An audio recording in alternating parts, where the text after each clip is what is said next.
something going on here.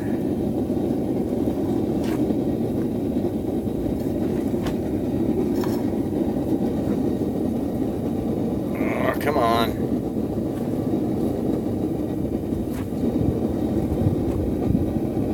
Hey, what's going on, Thomas D? Give me just a second here. I'm trying to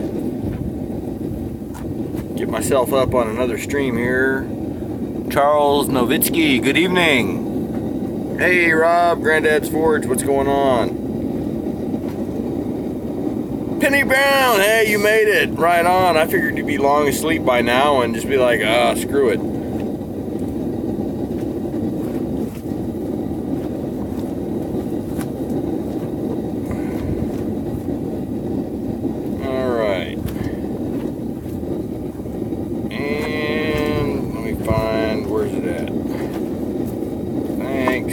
Chat.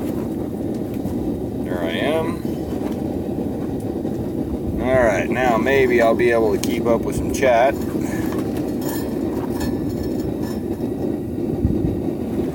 Okay. So I'm going to give it a couple minutes while people kind of filter in, if they do.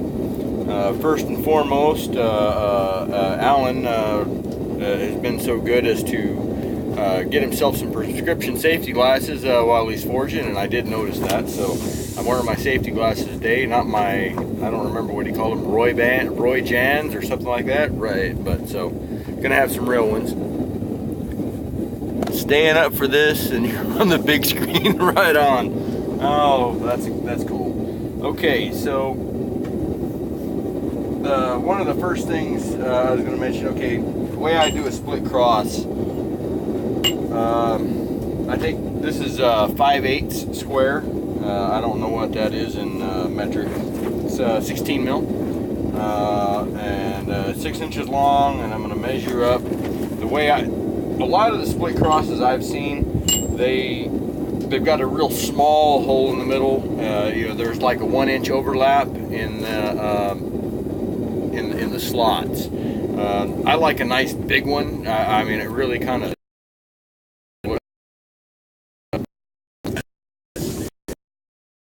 I do a piece and cut up 4 inches from each side.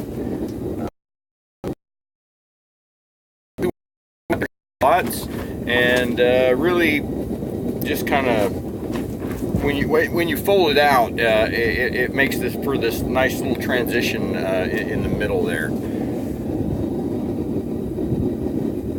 Railroad spike in metric. Yeah, I'm not really sure. It could be some issues, Penny. I'm going through my shack's Wi-Fi here, and it depends on how many people are on at any given time. There's 25 people that live down this little trailer row, and so it could get a little bit dodgy from time to time on the quality of the stream. There's really not a lot I can do about it. Even out here, I checked on my 4G, and I got like 1 bar, so switching to 4G is going to be worse. So I'm just going to have to go with what the Wi-Fi can do for me.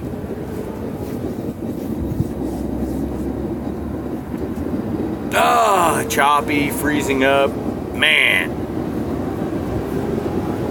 Well, I was hoping that wouldn't be the case. I was hoping this late that there'd be enough people off the internet that it wasn't going to do that. So the best I can do is what I can get. If it turns out all crappy, I'll do another one that I can edit up and put up. But I'll see how it turns out. So the first thing I'm going to do, I'm going to take this 6-inch bar. I'm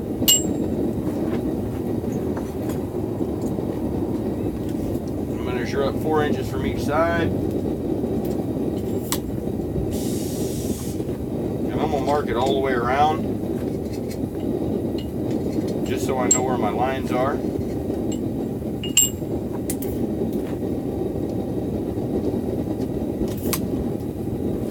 it doesn't have to be exact. I mean, you got the curve of the bar and all that, or the curve of the wheel in the middle, so there's going to be a little bit of play back and forth.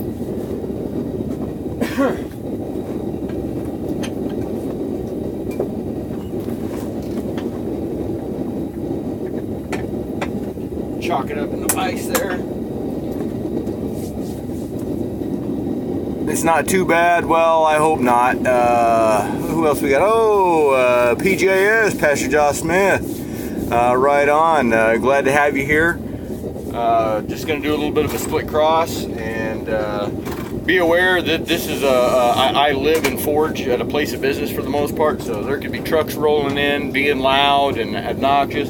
Could have roommates like that one over there being loud, obnoxious.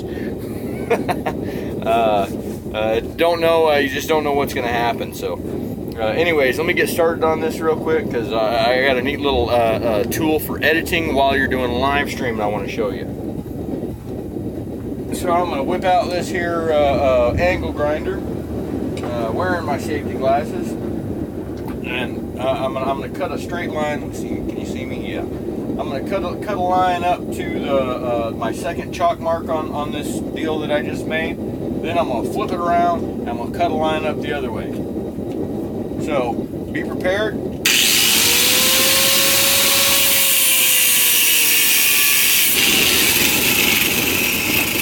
I dropped it. Oh, look there. It's already cut. How about that? So we don't have to sit through 5 minutes of me running an angle grinder. I already cut one from both sides. It's been sitting up here for a week waiting for this, but I'm going to go ahead and chalk this up in the forge and get it warming up. The forge is already warmed up. We'll chalk that up in there. And I'd already had it warmed up, but then how am I going to show you how I dropped my piece and picked it up already cut, right? Get a little fire going. I'll tell you what, I picked up these tongs the other day at West Texas Farrier Supply. These are for 5/8 stock. And they had this guy, whoever made them, they're welded on reins with 3/8 round stock. And man, they are super comfortable. These are some of the best tongs I've ever worked with, including all the crap that I've made.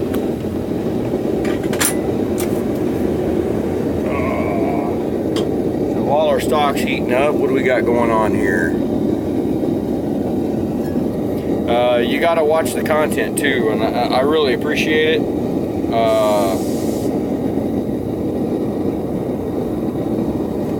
Yeah, I'm just fast. Yeah, you betcha. No, not that fast. That's all right though.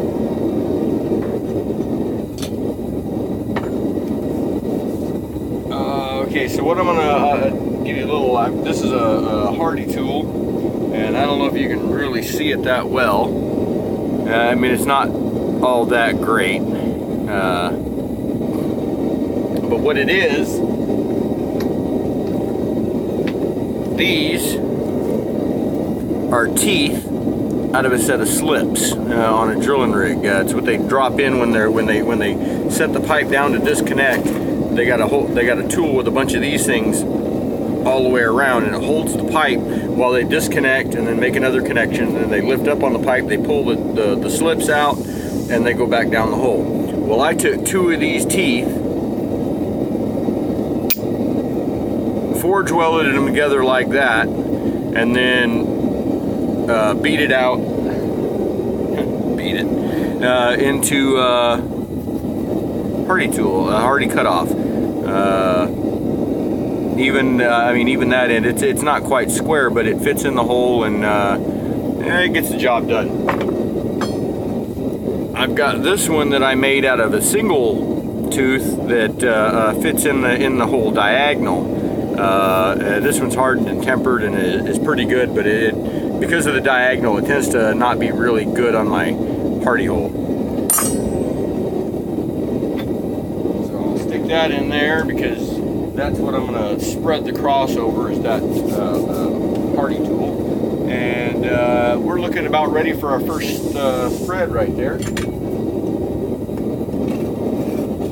Move the bricks out of the way. Oh, no. I dropped a brick. Son of a bitch.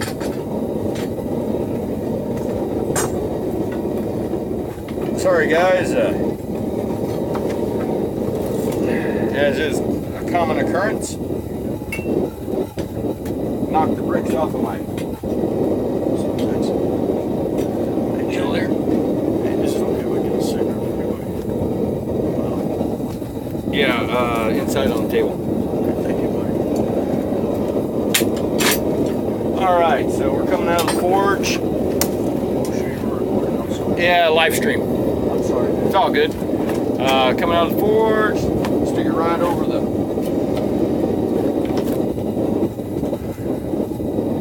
Alright, I'm just going to go about that far. I'm going to turn it around, stick it back in.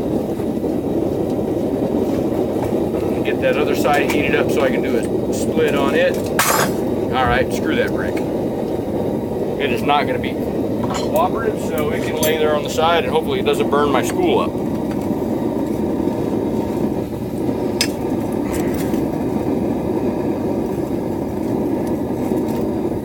Alright.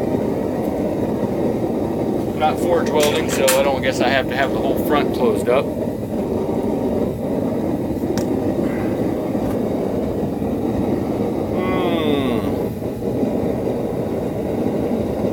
Yes, drop forging.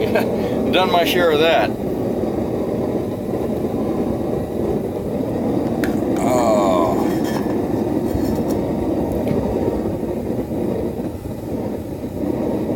Alright. See, that doesn't take very long.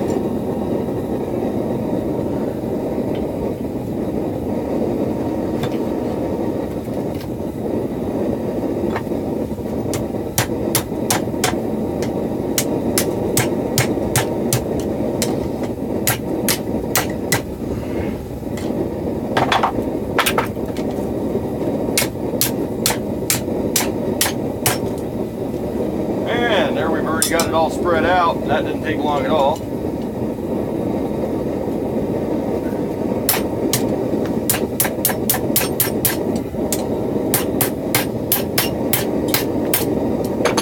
And what we have is that right there. Now it's not very much of a cross because it's just a straight even. You know, every leg is the same size. So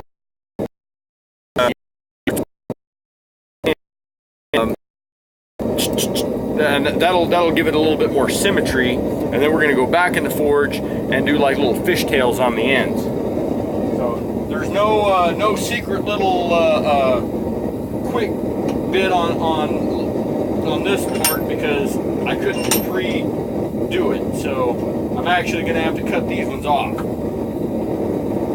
I can't fake it.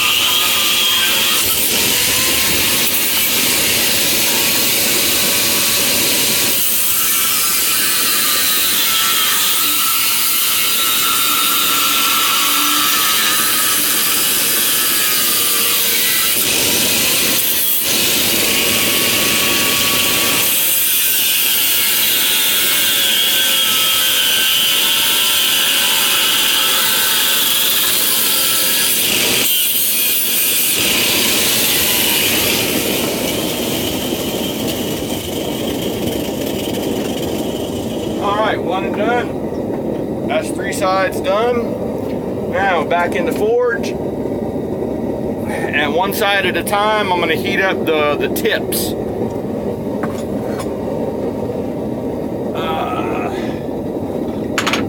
While that's heating up, let's see what's going on.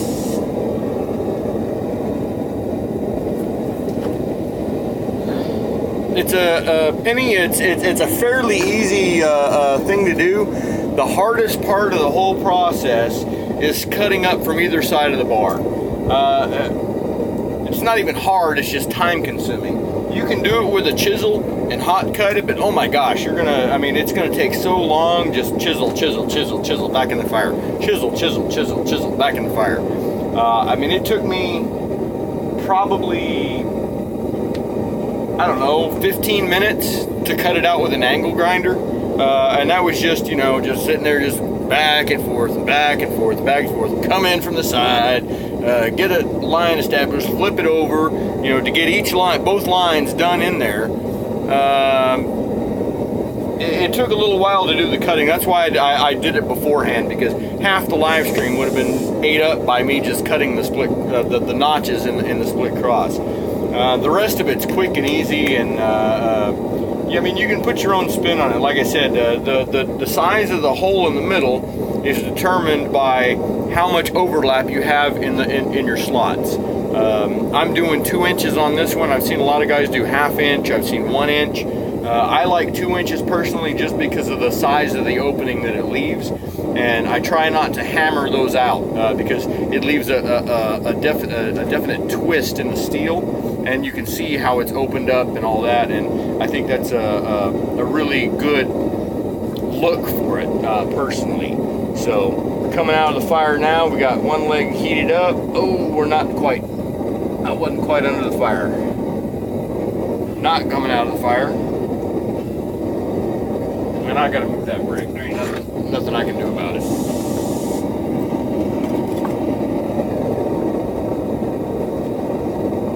Set that right over there. These are my brick moving tongs.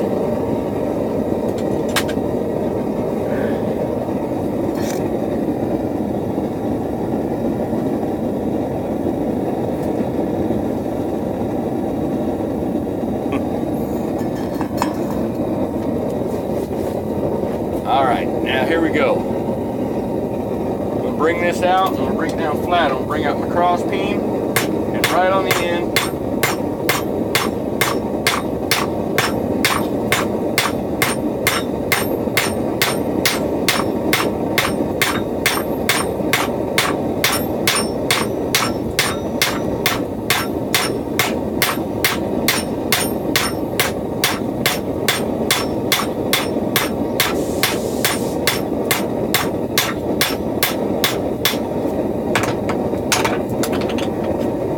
see what I'm doing is I'm kind of fishtailing the bottom of each arm there.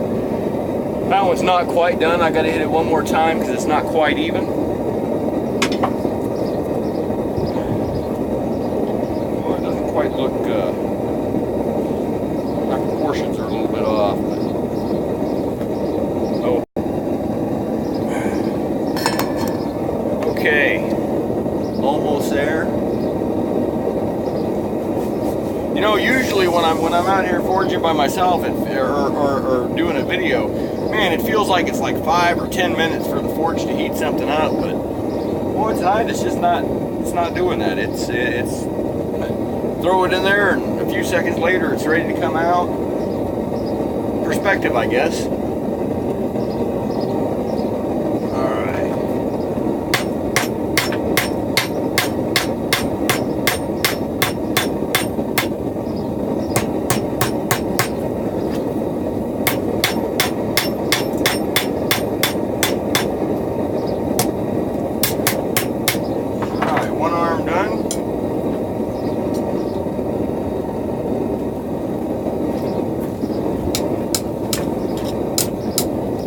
Trying to keep everything kind of symmetrical here so it's not all getting all crooked.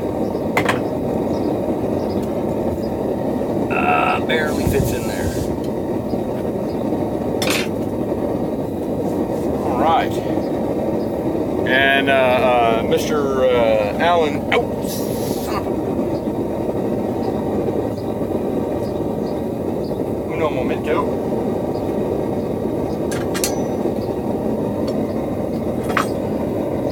Alan, if you should catch this a little while later, I've got one so far. I'll get a couple more before I get them out to you.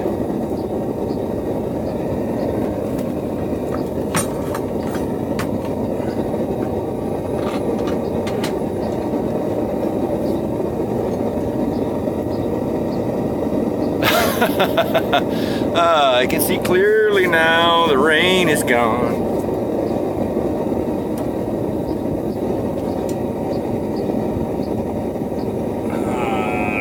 Coming back out, do another another one.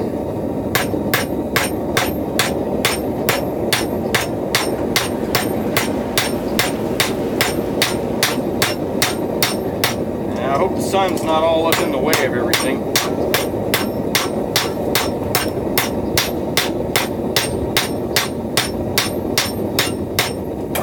Picking fire.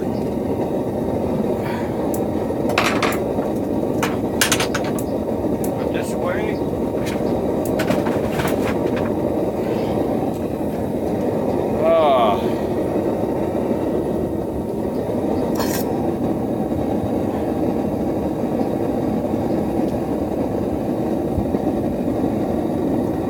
Thomas D, you're still in the process of making your forge. What are you making it out of? Gas? Are we talking coal? What do you got going on?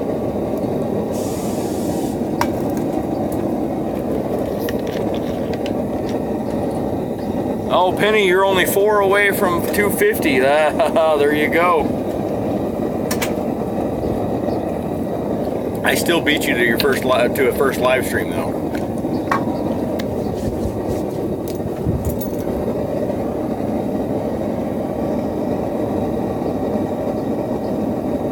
Oh, you're not 4 away from 250? I thought you were about that close, but I thought it was 200 and something.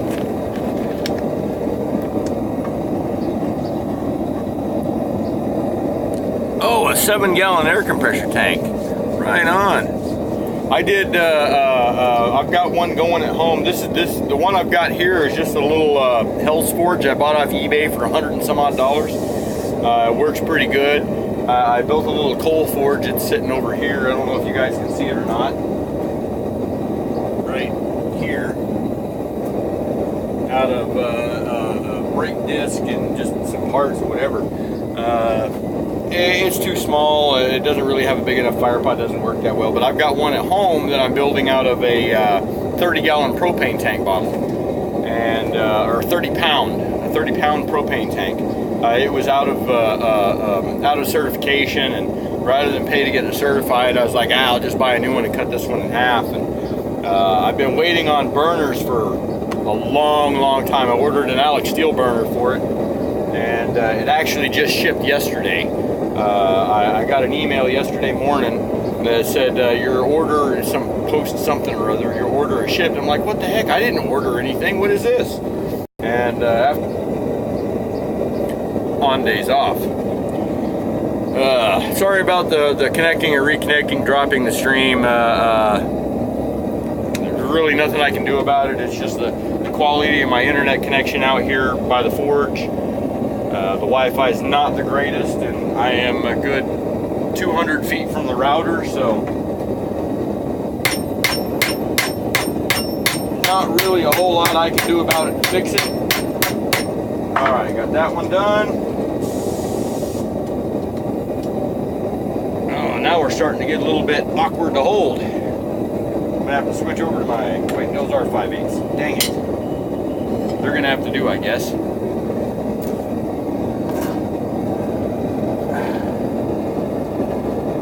What happened here? How did I lose my screen?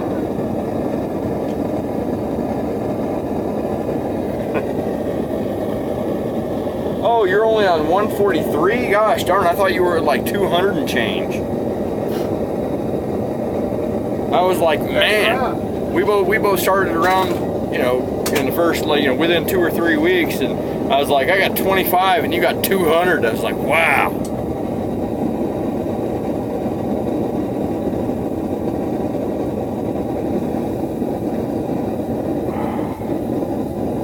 Got the tank for $40. That's not too bad there, Thomas. All things considering, I've had that propane cylinder for probably every bit of 15, 20 years, when I lived right down the street in Odessa, about 20 miles east of here, the propane place down there, they didn't care what the cert was. They'd fill it up for me. Well, this place down here, they're like, oh, your certification expired 2 years ago. you want us to go ahead and if you leave it here, we'll go ahead and get it recertified, and it's going to cost you this, this, this, and this. And I was like, no, I'm good. I don't. You know, that's a third the cost of a new tank. I'll just buy a new tank and do something else with this one. At the time, I'd already thought about making it into a forge. Since they wouldn't fill it up, I was like, good to go.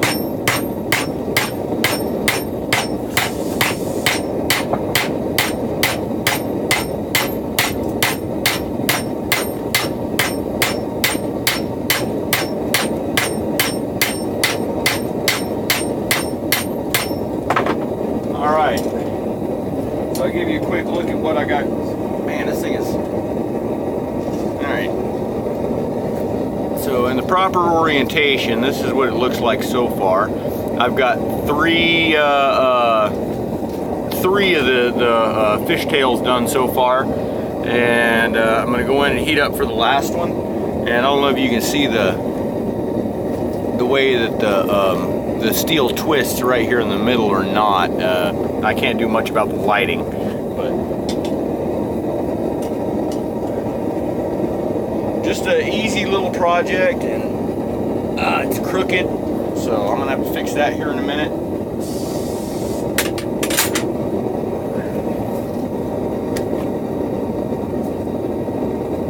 Ooh, molten iron burned through your boot. Ooh. I've been there, but it wasn't through a boot. It was usually through a tennis shoe or a sock or something like that, welding slag or a piece of scale like James did a couple weeks ago on his live stream when he started to dance. Just the other day, I was out here just screwing around, and as soon as I hit the piece, of course I'm wearing shorts and my tennis shoes, and man, that sucker went right down, and it went right between my sock and my foot and just hung out. Oh man. You want to talk about a bad day? Well, I mean, it's not that bad. I mean, it's just a piece of scale, but it's a bad day when you reach down and grab that piece of steel like Chandler did, and you see the smoke come off your hands when he was making that blade or whatever it was.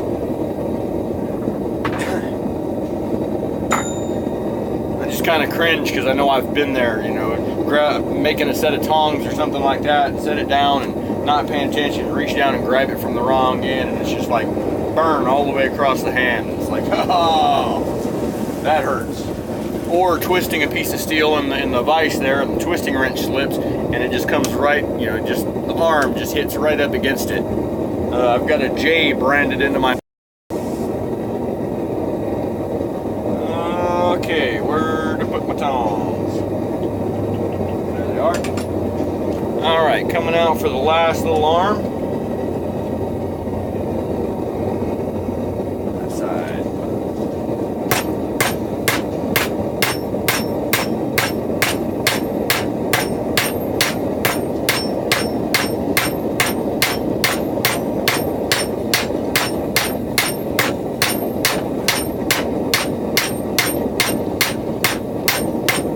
Anybody wants to tell you can't forge shit crap on a Harbor Freight anvil, they're not entirely accurate. You can, it's just the anvil takes a little bit of abuse and damage.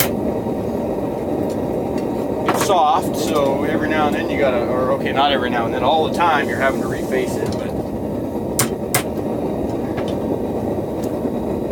it's not too terribly hard to work with. I'm hoping to have a new anvil here in about 2 weeks. I'm trying to straighten this thing out. It's got a little bit of bend to it. There we go.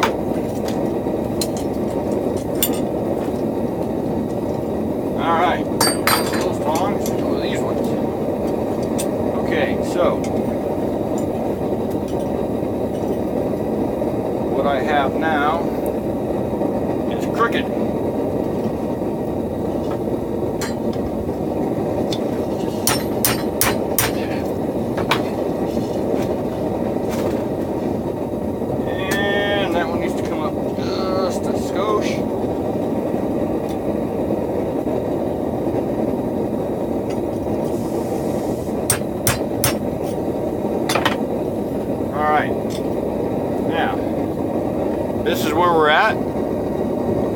What I'm going to do now is I'm going to put it in the fire and I'm going to heat it up and I'm going to paint it. And what I have for that is this little jobby right here. This is a 16-ounce Blue Point ball peen hammer. This little baby cost me $60 off the Snap-on truck. I will not be making this into something else like I did my Harbor Freight one. This is a Blue Point. It's going to remain that way. But I'm going to heat up the steel, bring it out, and I'm just going to ever so lightly be hunched over the anvil, and I'm going to tap in like a hammered texture with the peen end of this ball peen hammer. Something like that. And it really provides a nice texture. In this instance, I wasn't really successful at giving the fishtails some really good definition lines.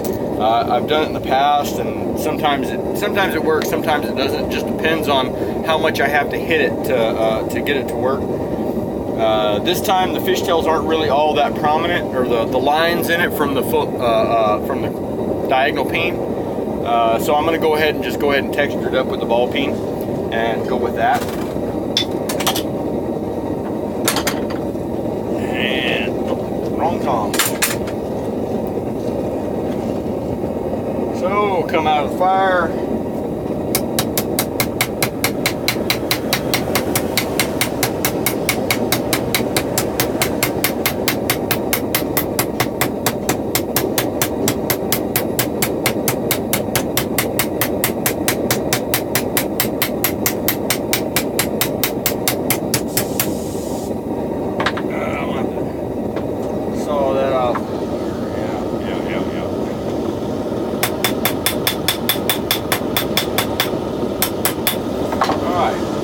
Done.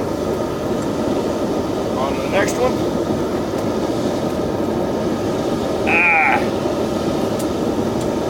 Easier said than done. There we go. Got it in the fire.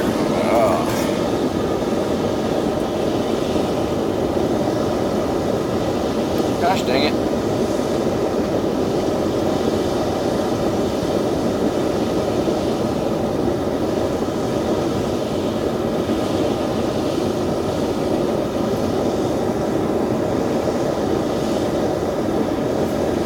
Yeah, Penny is up pretty late. It's like 1 o'clock in the morning when we got started here.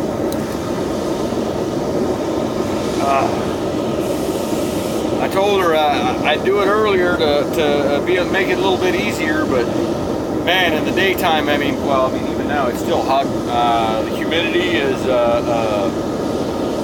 yeah, it's up there, a billion%, like Alan said the other day on his video. It's been raining for the last couple of days, not a lot, but just enough to put down an inch of water, let it soak into the ground and evaporate back up, and every time you walk outside you can just park the air,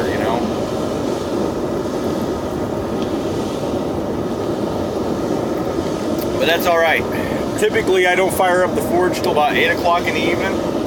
That gives me about 45 minutes of daylight to work with, and and that's typically about all I can do, just because of the heat. Earlier in the year when it was, in the 60s, 70s, heck, when it was in the 40s, it's no problem. Just get out here, fire it up, stand in front of the fire, and stay warm. In summertime, it's a whole different ball game.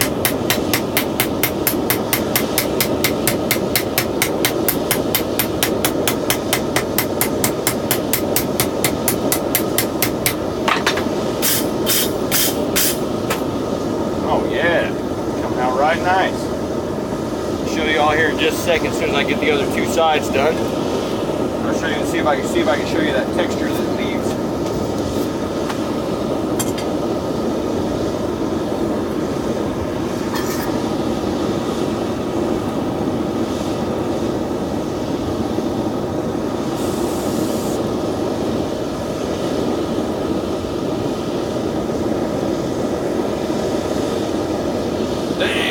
Got a tree next to you, got hit by lightning. That's pretty awesome.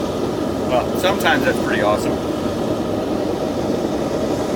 I was going out on my night shift last night. I went out at 3 o'clock yesterday afternoon. I didn't get back till noon today.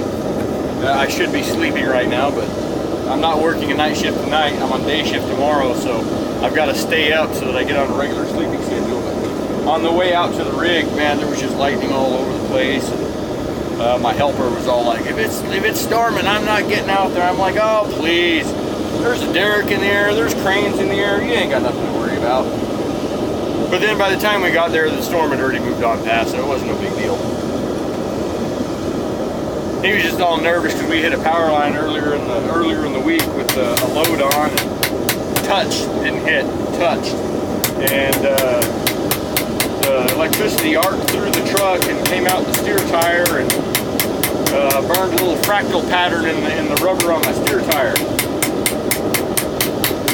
Didn't blow out the tire, but if I'd have maintained that arc for just a few more seconds, I'm sure it would have blew the tire out, and we'd have had problems, but it didn't. I was able to call the shop and have them run a tire out to me and continue working, and when the shop showed up, I got the tire changed out, got some pictures of the fractal pattern burned into the tire and all that. It was an interesting experience, to say the least, and I don't want to get that close to a power line again. Lightning, I'm sure, would do the same thing.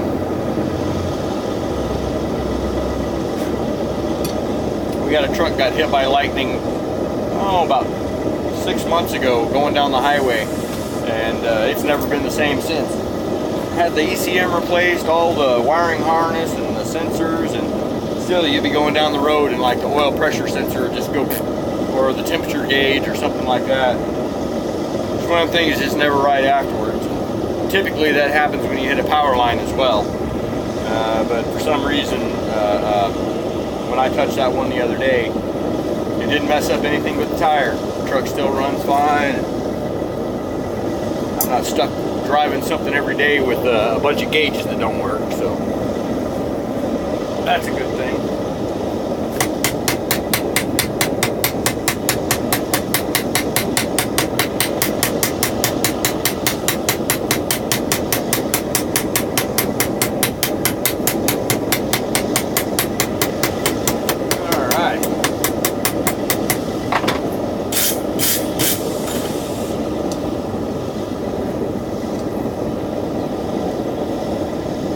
Before I brush it, ow!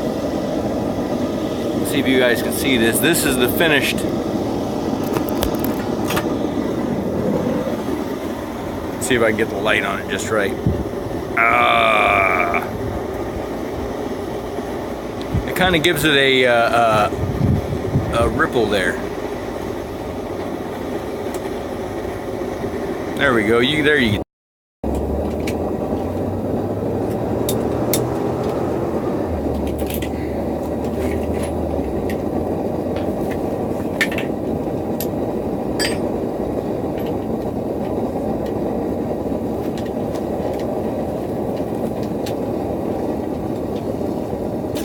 Chalk this thing up in the vise so I don't have to hold on to it. Oh, dang it.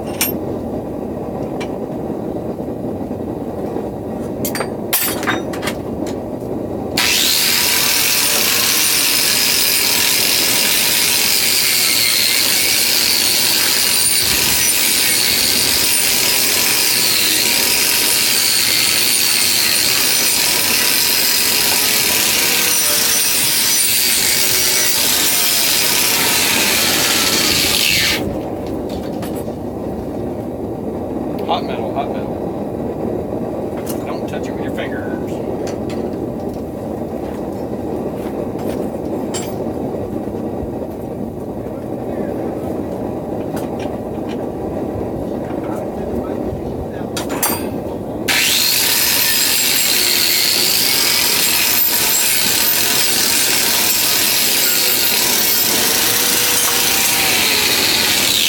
Well, that time when I dropped it, I don't get to pick up a piece that's already done.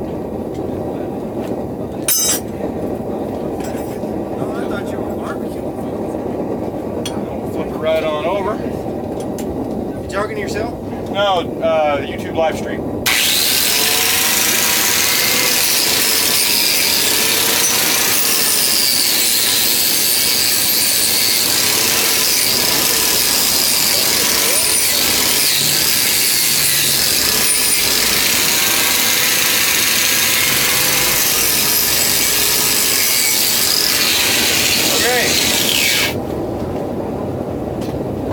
you're not supposed to hold on to them with your tongs while you're wire brushing, make it sling them, but drop forging again.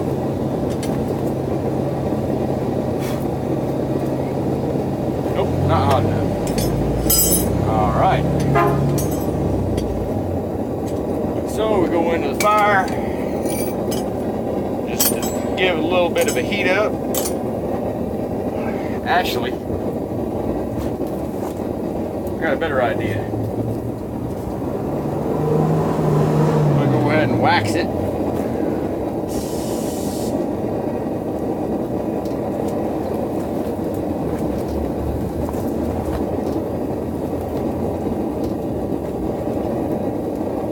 It's not quite enough to smoke the wax and really draw it in. It's just gonna kind of coat it at this point.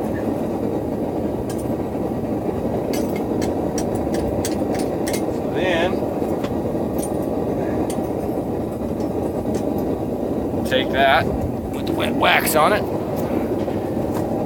up the old map gas torch.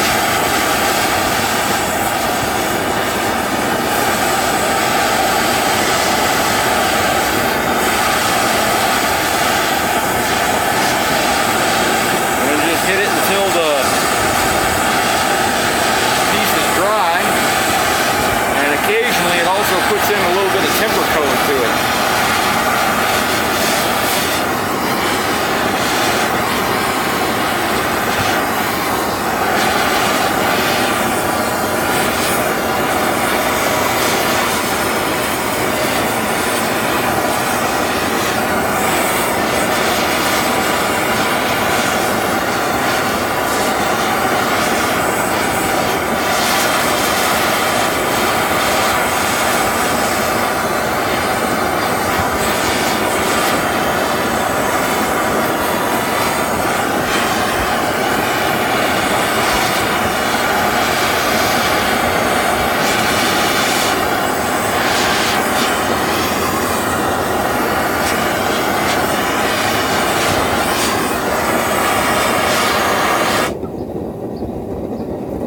Okay.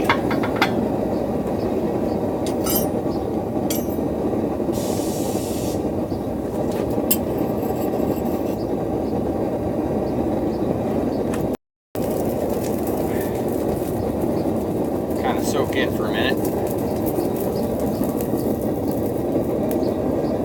Cook it with a stick and rub a stick of butter. Yeah, there you go. Cook it with a torch and rub a stick of butter on it. That was pretty much the idea. Although my stick of butter would probably not go so well on a baked potato or anything, but it does go good on steel. Shoot.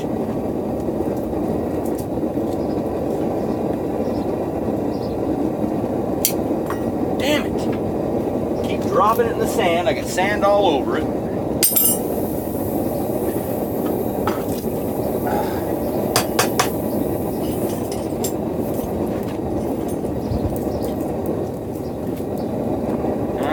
Try this again.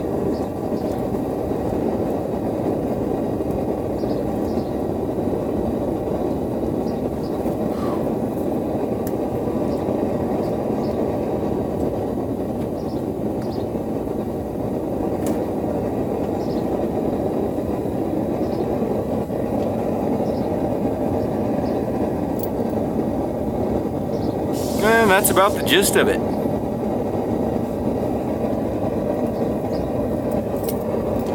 Oh yeah, we're good to go there.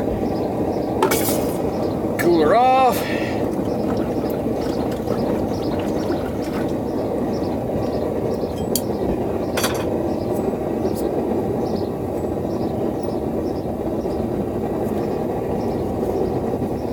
And there we have it. One split cross with a 2-inch overlap in the spaces. That's kind of the way it comes out.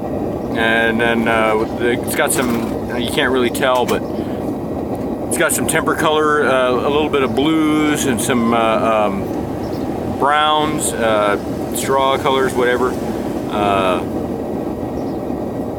That's about the long and short of that one. I got one other thing I'm going to do today.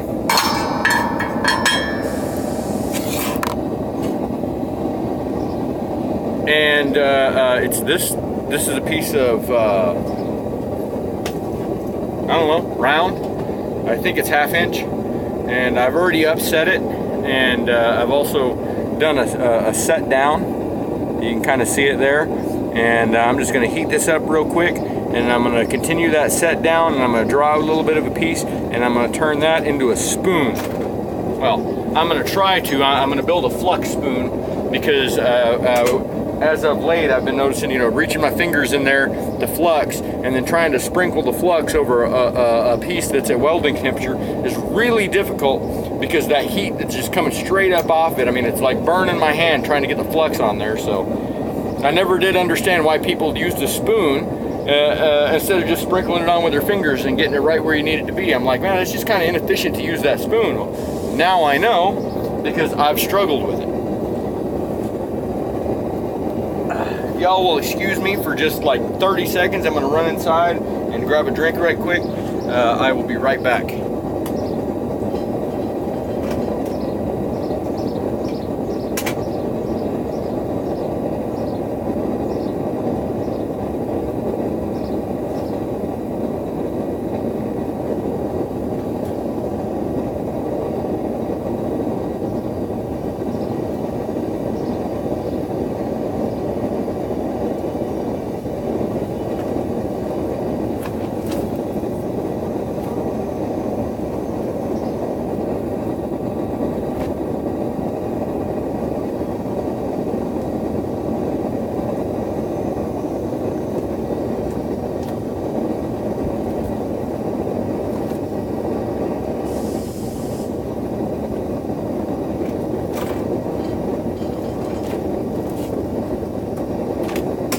Oh, okay, I'm back. Sorry, guys. That took a minute.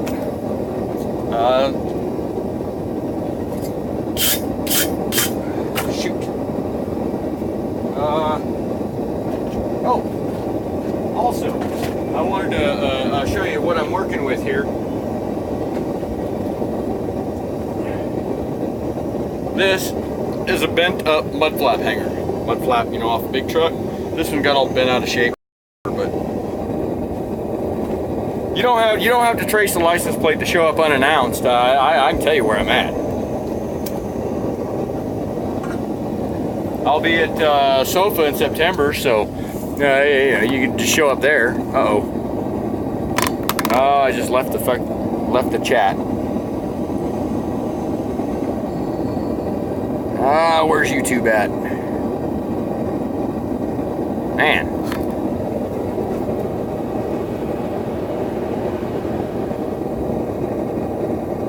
There it is.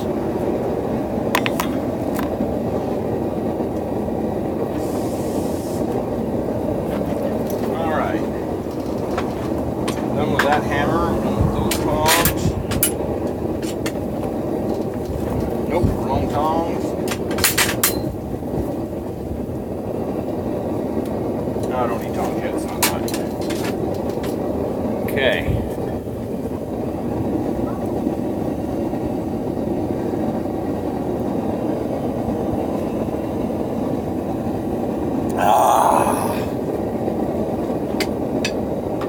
Alright, coming out of the fire, continuing on my set down.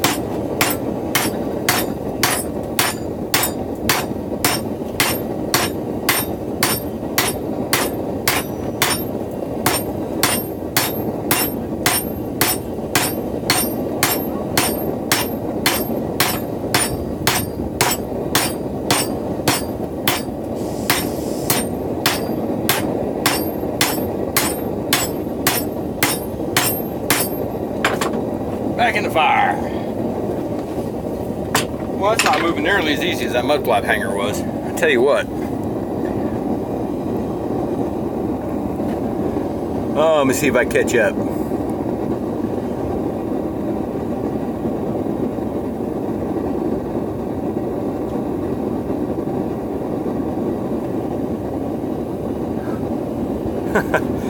Oh, let me back up here. What do we got? Oh, my hammer weights, Rob, they're both 2.5. They're both James Davis hammers. 2.5 diagonal peen and 2.5 rounded flat. And I love them. They work out to be about just the perfect weight. When I first started, I had a 3-pound East Wing little stubby, and I liked the heck out of it. I rounded one face and flatted the other, and it worked really well, and it was really comfortable, but it's a short handle. I mean, it's only like yay. And I worked with that for a few weeks before I ordered that diagonal peen from James, and it was pretty decent. I should have ordered the rounding hammer first before the diagonal peen,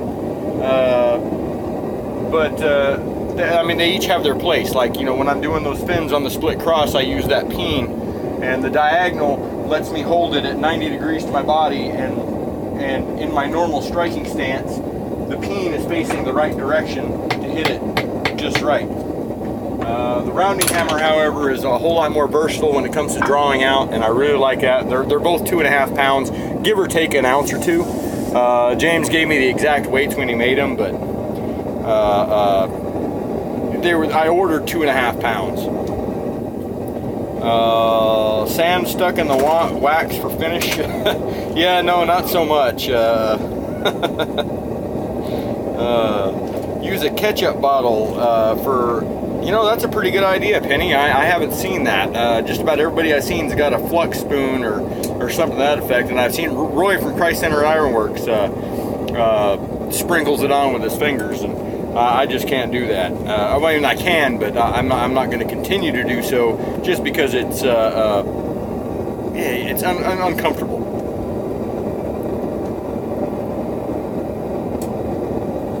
A spoon with a spout. Oh yeah, I know what you're talking about there, Rob. For measuring powder and whatnot.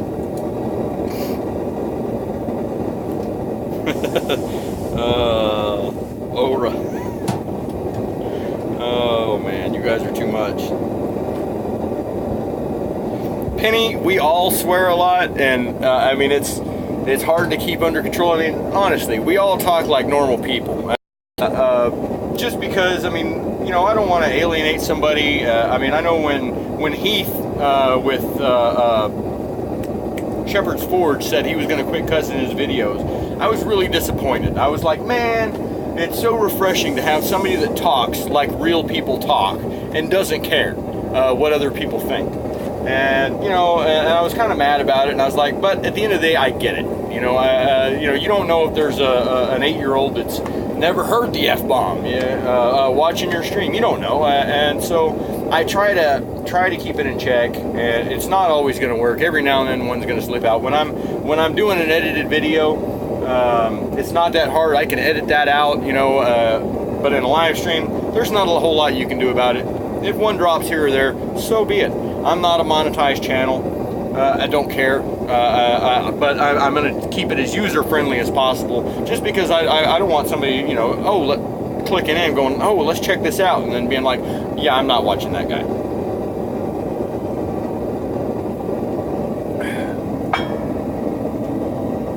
All right, so come back out. Yeah, we're still cold and cool enough at the end to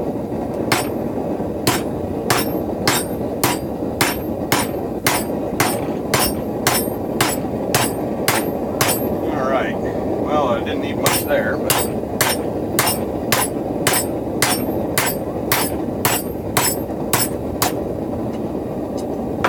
alright, I'm going to heat this up just a little bit further back down the deal. I'm going to do a reverse taper and then draw it out, much like if I can find the piece of steel, much like this right here, which is, oh, that sun is just like right there, isn't it? Crap. Okay, I might be able to fix that here in just a second. But this is going to be a offset bolt jaw tong, and much like you do a set down here, and then you do a set down here, you do a reverse taper and draw it out. It's kind of like the same thing I'm going to do with this spoon. I'm going to see how that comes out. If you guys give me just a second, I'm going to put up my I've got a side for my awning that should block the sun out and alleviate a little bit of that video.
Hopefully that's a little bit better. Thank you.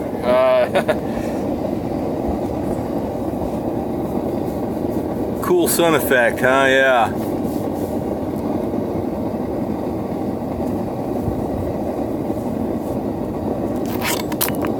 I accidentally cussed in the probably, okay, I got that one, yeah. I use a spice container with big holes. Hey, that's a pretty good idea. See, what I did the other day, because I ordered my borax online for a different purpose. Sodium borate was another one that I needed in the smelting process, and I didn't know you could buy it at the store, so I ordered it online. So I had like a Ziploc bag full of white powder, you know, and so I'm driving around with a quart Ziploc bag full of white powder, you know, in my trunk, and it says, you know, sodium borate on it. And I'm like, yeah, the cop's gonna believe that if I get pulled over, but you know, at the end of the day, it's still sodium borate. But I went the other day because I was tired of it being in a plastic bag. And I bought some cashews and ate them all, and put my borax in there. And now I can just, you know, set it over here, and I can dip it with the spoon I'm about to make and just sprinkle it on the piece I'm working on, should I need to.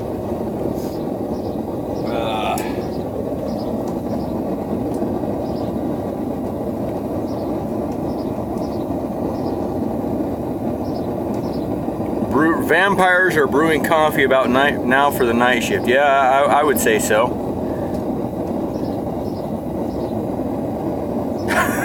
Penny has trouble with single tasking. Yeah, I hear you. Multitasking's bad enough. Just trying to get one thing done is hard enough. And I hear you on the cashews, man. I had a choice of mixed nuts and cashews. I'm like, well, if I'm gonna eat all these, it's gonna be the cashews. All right, so I'm coming to the near side of the anvil on the opposite side, just because. I'm gonna step down there. Oh.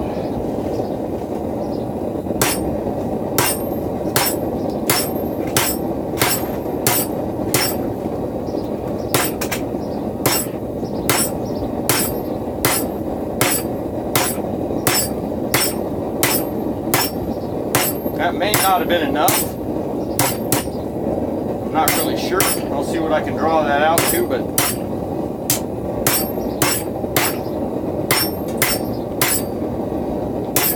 yeah, I think I may have screwed that up. I was in leaf mode there. I've been doing these leaves as of late. And you know, you come back a half an inch or something like that and take another step down. And yeah, I may have done that one a little bit too short. I can still draw that out 6 inches or so, but I might have to leave a little bit on the end of it just to, so I got a good handle, so I'm not right over the work. But if I come at it from the side, it shouldn't be too bad.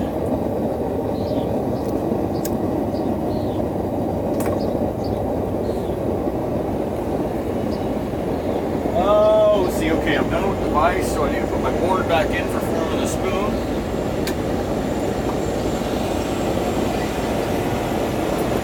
So the other day when I was doing my leaves, I did the first one and I couldn't get the end of it to twist off like I wanted it to, and it made me mad, so I just cut it off and started over. And then the second one, I was for the wood. Oh man, that sun's right back in the way again, isn't it?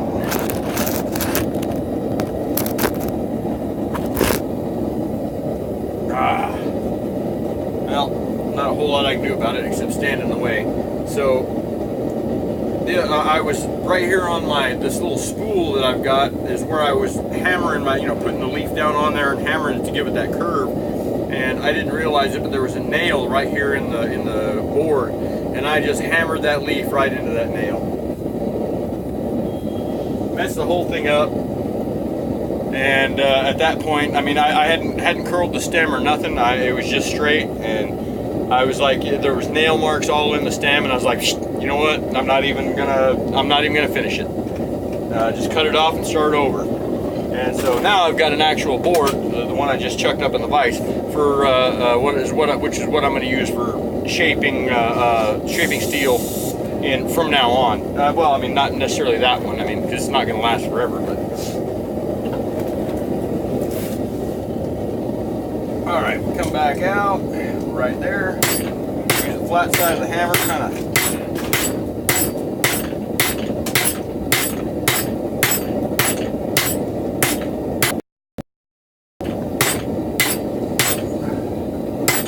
Back to the round, draw it a little bit.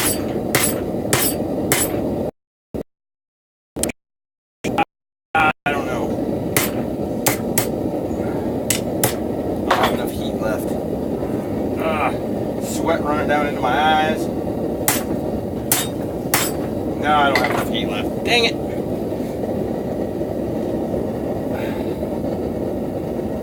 Tell you what I might do is just go ahead and form the spoon, and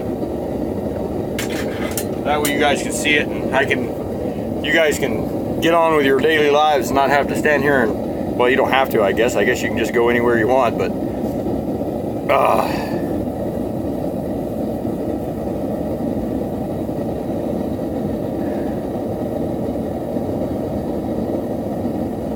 yep, cashews and beer, man.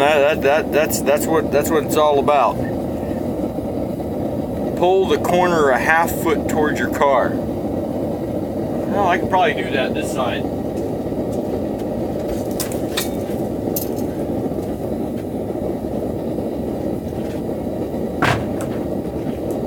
Yeah. See, that's the one corner that's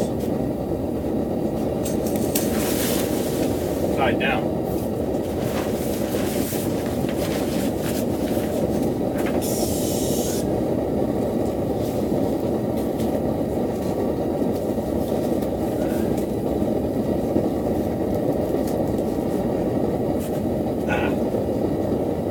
Is that better? See, I've only got one corner of this thing that's actually staked down. I actually forged some stakes for this thing when I put it up here, because the wind here can get atrocious. And every one of them, when I went to hammer them in, they all just curled over except for one.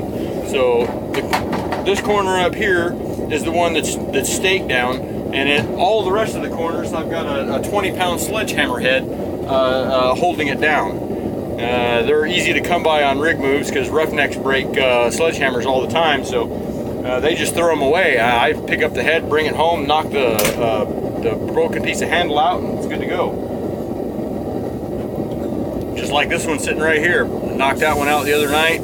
And I don't know what the heck I'm going to do with it. I mean, it's a little bit small to hold down an awning, but you know, it is what it is. I'm not going to turn down a free hammer.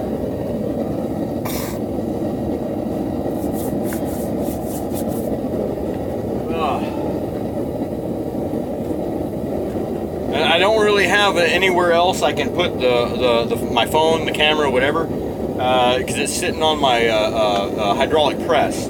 And everywhere else is just blah. I mean, I'm not going to get any kind of an angle, and it's really the camera's sitting in the only place I can really put it. Earlier in this process, I used to stick it on the back of my car on one of them phone holders that goes on your windshield, and I just stick it right to the back windshield. But the sand and dirt blowing around made short work of it.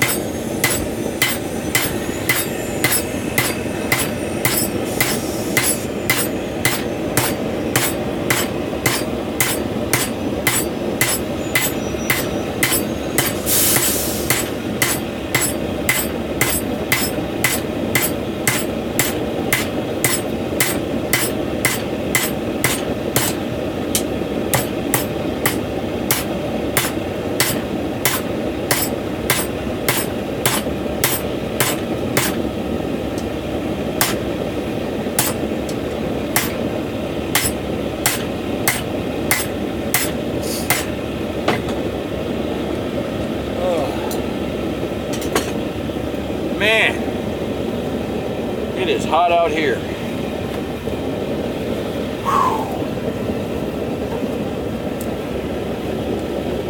Yeah, I don't ever really trust the thermometer on my truck, but the one that's on the dash, you know, I mean, because we'll be out on location moving a rig, and I'll look down, that thing will say 117, 119, and it's also affected by the heat that's blowing back off the engine, so it's not really accurate.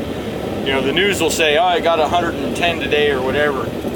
You know, my dash says 122. In any case, I still don't want to have to get out there. I'm glad I got somebody that rides in the swamp seat, and it's his job to get outside and hook me up and unhook me, and I don't got to do it myself, because, man, I had to, this afternoon I had to unload a monkey board here in the yard, and I mean, it only took like 30 minutes what, about 1 o'clock this afternoon, and I came back inside and I was just dripping wet head to toe. My shirt had soaked all the way through, about like it is right now, but a little bit worse.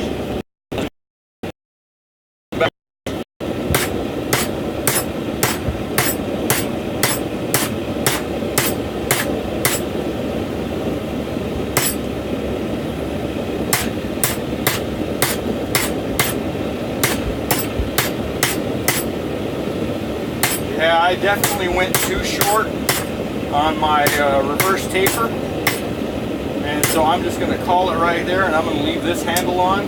So next heat, I'm going to go ahead and form the spoon, or flatten out that one piece to form the spoon. I'll go ahead and salvage it, and it's just going to be a little bit thicker than what I was planning. I'm not even going to bother rounding it out. It's a Flux spoon. It's not something I'm trying to pass off as a work of art. It's just a utilitarian little tool.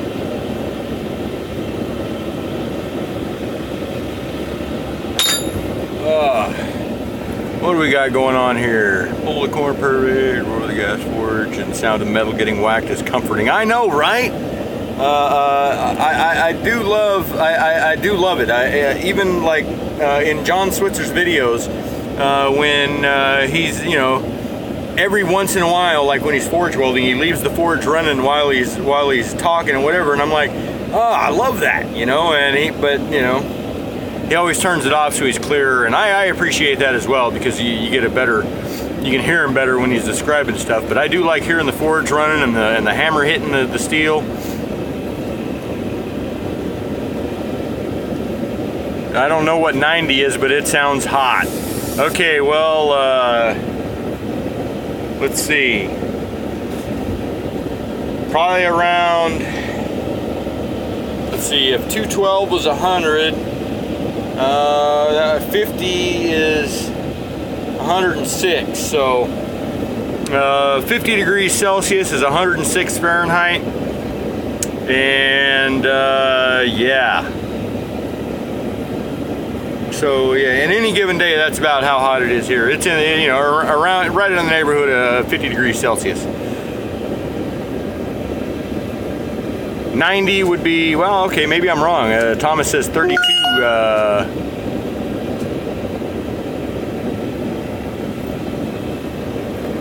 I was just thinking that if the 212 was 100, half of each of them would be 50 and 106, but maybe the scale doesn't quite work like that.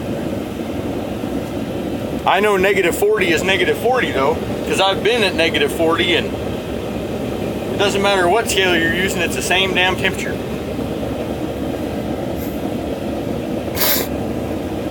Penny, don't nod off just yet. If you give me 7 minutes, I'll have this spoon formed, and then you can call it a night. Well, I mean, actually, I guess you can call it a night anytime you want, but almost done. All right, coming out on the diagonal, using the flat side of the hammer.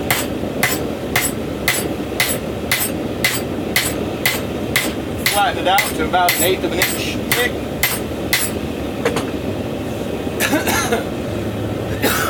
Back in real quick before we lose too much heat and get it ready to go again. And I'm gonna come in with the rounding side right in the middle and kind of try to dish it out.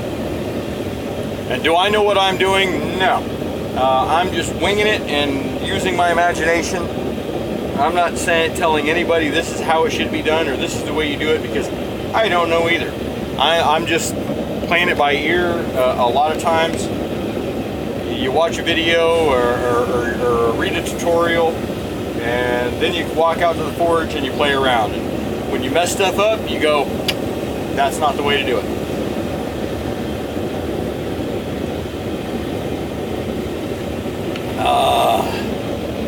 So, challenge accepted. Timer started. 7 minutes, go. Newfoundland got snow June 4th.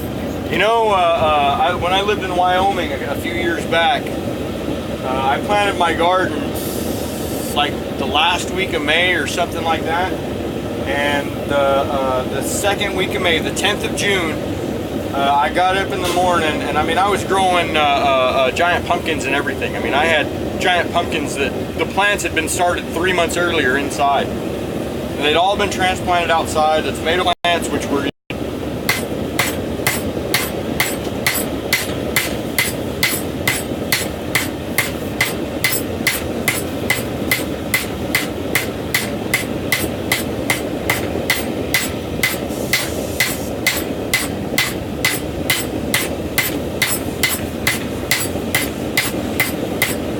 I got kind of some square corners, but there's not really a whole lot I can do about that. Not at this point in time. We'll go back in the fire and heat her back up. Oh, you got me another hammerhead there, Julio. Yes, sir.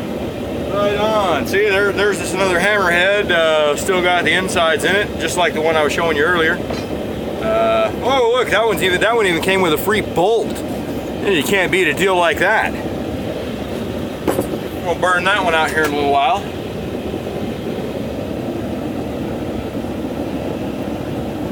yeah, 110. Yeah, that would melt Penny.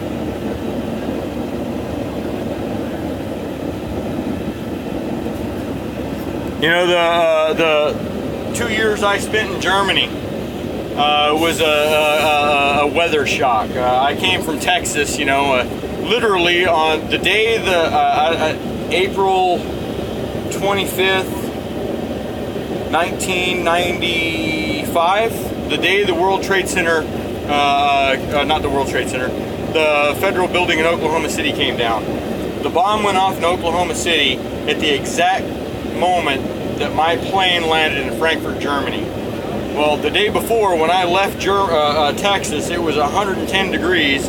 And I drove a vehicle without air conditioning or anything like that back in the day, you know, and it was just hot. I was all sunburned up, you know, this side from my arm hanging out the window. And I got to Germany on April 25th, and it was snowing.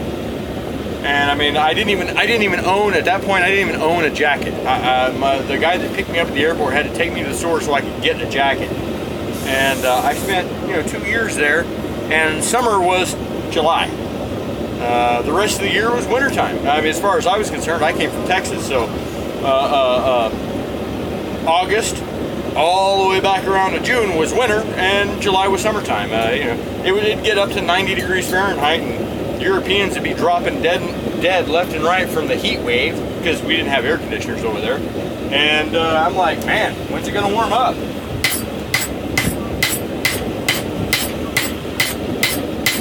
All right, we're good there. Put it over the wood. I don't have a really better way to do this because I don't have a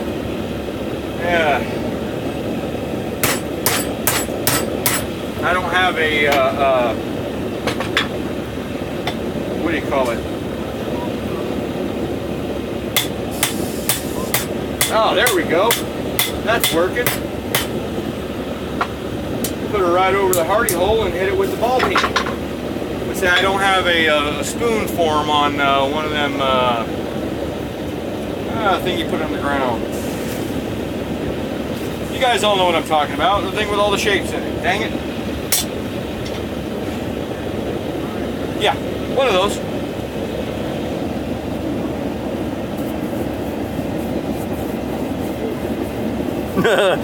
Rob and the mushrooms.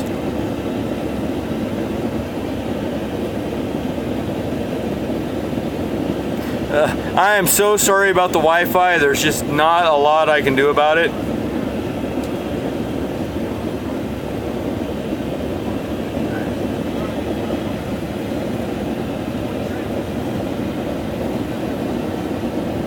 Swedge, yes, that's it. Thanks, Pastor Josh. Yeah, a swedge block. I don't have a swedge block to do a nice little spoon form in, so when you lived in Fort Worth, one week in snow boots, the next weekend went swimming. Yep, I hear you. They can get that way around here sometimes. Well, not snow boots. It'll only, in fact, this last year it didn't snow at all. The year before though, we got some pretty good snow, but typically it's like here, the day before it snows, it's like 80, 85 degrees in the wintertime. So you know when you got a really nice day where it's in the 80s, it's going to snow tomorrow.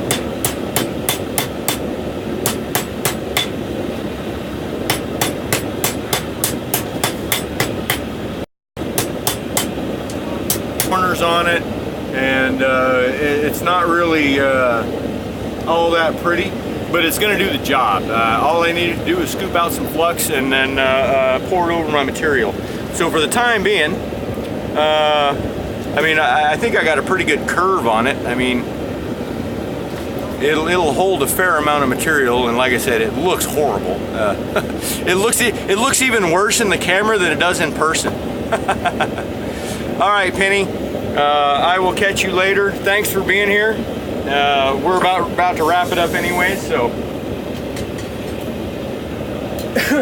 I can shut the forge off. I'll cut that off later with an angle grinder. Thanks for being here, Penny. I really appreciate it. And everybody else as well. I mean, I was honestly expecting to have 2 people show up, maybe 1. You know, it was just an experiment to see if how the live stream worked, and you know, maybe some people would be interested in watching, maybe not. Who knows? But it was something I wanted to do with that split cross because it is something that goes pretty quick. I thought it'd be better just to do it live than do a video and, you know, go about editing it and all that. So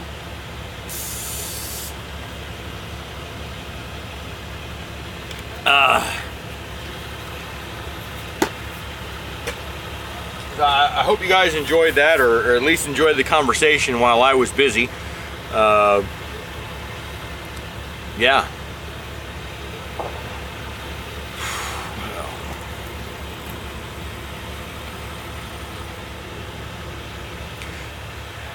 Learning experience, yeah, for sure. And you know, even me, I mean, well, not even me, I mean, I'm new at this, so yeah, everything I do I'm learning. But that's kind of the point. I mean, every time I forge something, I learn something new. Even if I you know, do something the same and it comes out the same, every time I learn something a little bit different, and I go, oh, you know what, I'll remember that for next time. So, and guys, I really am sorry about the Wi-Fi. I'll keep that in mind for next time, that maybe it's not such a great idea to go live because my Wi-Fi sucks, because I've got 40 people piggybacking off the same Wi-Fi stream. So you get so many people come in from the field, and they're watching some how do you say, adult educational videos. It tends to slow down the Wi-Fi, so I can only deal with what limited bandwidth is left over for me, I guess. And that being said, dinner's been ready for probably about 20 minutes, so I'm going to call it a night. I thank every one of you, B&B Forge, Charles, Thomas, Penny, Rob, Pastor Josh Smith. Thanks for showing up and helping me out. Man, that was and the gamers. Okay. But yeah, I'm gonna call that a night. I'm gonna go inside and get some dinner before I pass out from the heat here. So thanks a bunch, and until next time, keep on forging on.